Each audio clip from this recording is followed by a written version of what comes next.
If you have sciatica or suspect you have sciatica, or any kind of pinched feeling in your pelvis, any kind of radiating pain that goes down the leg, then creating space in this pelvic area will be very beneficial. And I'll show you a pose that is one of the most well-used therapeutic postures for any kind of radiating pain and nerve compression in the pelvis.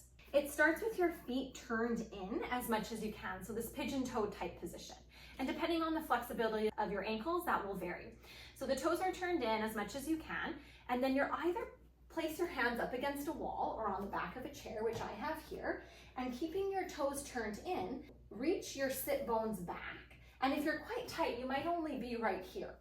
We'd like to have a straight back, straight legs, and the toes turned in as much as possible. If you looked at the side view here, that the buttocks would be slightly behind the heels. So rather than like this and moving your feet back where my heels are behind my pelvis, that you would actually lead with the tailbone, extend the pelvis back behind the heels, and then if you feel like you have the capacity to extend further, always staying 2 steps away from your edge, not pushing up right against it because that creates its own host of issues and stresses in the body.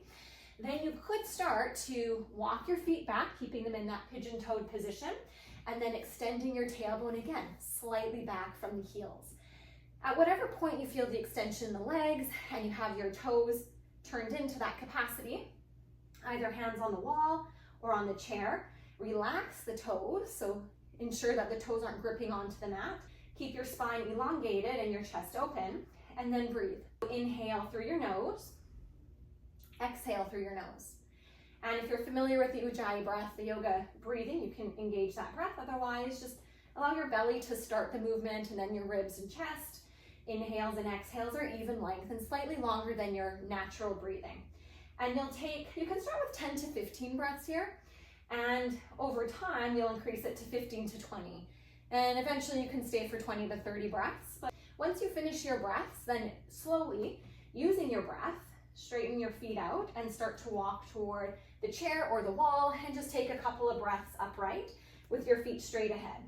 And then you can do a second set. So turn your toes in as much as you can and start to extend your buttocks back with a straight back. Again, you may only be here.